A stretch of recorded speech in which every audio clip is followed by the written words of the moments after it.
नमस्कार, आप सभी का आपके साथ मैं हूं ऋतिका पांडे। खबर देख रहे हैं जहां राजस्थान एकीकृत शिक्षक महासंघ की ओर से शिक्षकों के ज्वलंत और लंबित मुद्दों को लेकर व्यापक आंदोलन की चेतावनी जो है वो दे दी गई है। शनिवार को जयपुर स्थित पिंक सिटी प्रेस क्लब में आयोजित प्रेस वार्ता में महासंघ के नव निर्वाचित प्रदेश अध्यक्ष भैराराम बेड़ा का स्वागत सत्कार किया गया है।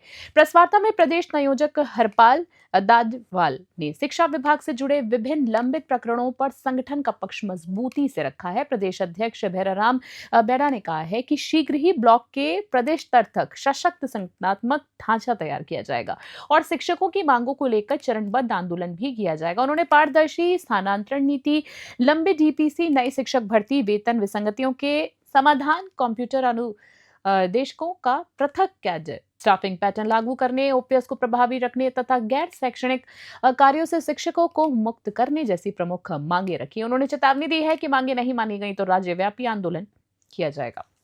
जिन मुद्दों को लेकर पिछली सरकार में अपने संघर्ष किया था, वही मुद्दे लगभग मुद्दे आज भी जस के तस हैं। नई सरकार के गठन के बाद में हमें उम्मीद थी कि उन मुद्दों का समाधान होगा, निराकरण होगा, लेकिन नई सरकार गठन होने के बाद में लगभग 2 साल का समय संगठनात्मक रूप से हमने विचार विमर्श करके दिया कि नई सरकार बनी है, चीज़ें व्यवस्थाएं समझने में समय लगेगा, नए मंत्री जी बने, नए मुख्यमंत्री जी हैं, लेकिन कहीं ना कहीं अब 2 साल होने के बाद में शिक्षक समुदाय को लगता है कि अब उन मांगों, उन समस्याओं का निराकरण होना चाहिए और उन्हीं मांगों और समस्याओं को आपके माध्यम से सरकार तक पहुँचाने के लिए इस प्रेस वार्ता का आयोजन किया गया। मुख्य रूप से वही मांगे हैं।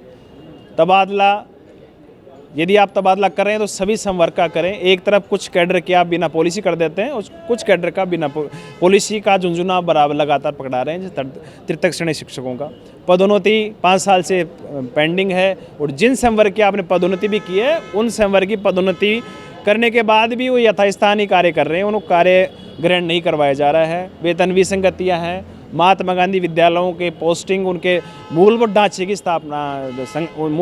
स्थापना का मामला है। तो इन्हीं सभी मामलों को लेकर आज हमने प्रेस वार्ता का आयोजन किया है और सरकार को आपके माध्यम से बताना चाहते हैं कि गांधीवादी तरीके से, क्योंकि शिक्षक समाज का पथ प्रदर्शक, राष्ट्र निर्माता की भूमिका मिली हुई है, लोग कहते हैं, तो हम अनुनय विनय के माध्यम से, ज्ञापन और मीडिया के माध्यम से आपके पास पहुँचा रहे हैं बातें। यदि समय पर सरकार इन मांगों का समाधान नहीं करती है तो शिक्षक आंदोलन की राह, जिस प्रकार से आपने देखा होगा पिछले सरकार में हमने सरकार की ईंट सीट बजा दी थी, उसी प्रकार से सड़कों पर उतरना पड़ेगा, तो हम उतरने के लिए तैयार हैं। कोई भी जो है नई जिम्मेदारी मिलती है तो चुनौतियां तो उसके साथ ऑटोमेटिक आती है, लेकिन मैं हमेशा जो है चुनौतियों से डटकर मुकाबला करने में विश्वास रखता हूं। तो मैं ऐसी चुनौती को स्वीकार करने के लिए पहले से भी तैयार था और ये मेरे को अच्छा मंच मिला है कर्मचारियों को आवाज़ उठाने के लिए, तो मैं हमेशा तत्पर रहूँगा। क्या क्या मुख्य मुद्दे रहेंगे इस नए साल में? मुख्य देखिए, जो है नई साल है, वैसे नई सरकार अपन बोल नहीं सकते, 2 साल हो गए। अब सरकार को समझ लेना चाहिए कि जो कर्मचारियों की मांगें हैं, खासकर शिक्षा विभाग से जुड़ा हुआ अपना संगठन है, तो उन्हीं की मांगों की मैं बात करूंगा। तो मुख्य मांगे जैसे ट्रांसफ़र पॉलिसी, चाहे 3rd ग्रेड हो, 2nd ग्रेड हो, 1st ग्रेड हो या कोई भी हो, उनकी मतलब ट्रांसफ़र पॉलिसी पे विशेष फोकस किया जाए, जो कि पिछली सरकारें नहीं कर पाई और इस सरकार को हो सकता है उन्हीं वजह से मौका मिला है। साथ ही साथ जो डीपीसी है, 3rd ग्रेड की डीपीसी की अपन बात करें तो पिछले 5 सालों से अटकी हुई है, तो उसकी राह भी खोले सरकार। साथ ही साथ अनेक पदों पर जो वेतन विसंगतियां हैं उन पे काम करेंगे। साथ ही साथ सरकार जो है नई भर्तियों के लिए, क्योंकि हमारा संगठन है, इसमें जो बेरोजगार साथी तैयारी कर रहे हैं, आने वाले समय में निकट भविष्य में हमारे साथ जुड़ने वाले हैं, तो उनकी मांगों को भी हम प्राथमिकता के साथ उठाएंगे।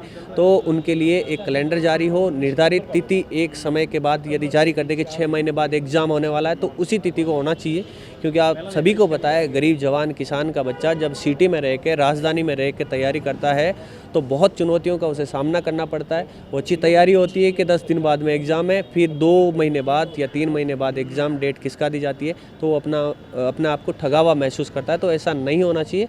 उनके लिए भर्ती कैलेंडर जो है पहले जारी कर देनी चाहिए और रेगुलर जो है जिस भी डिपार्टमेंट के भर्तियों का कैलेंडर आता रहना चाहिए कि फिक्स इस टाइम को भर्ती होगी।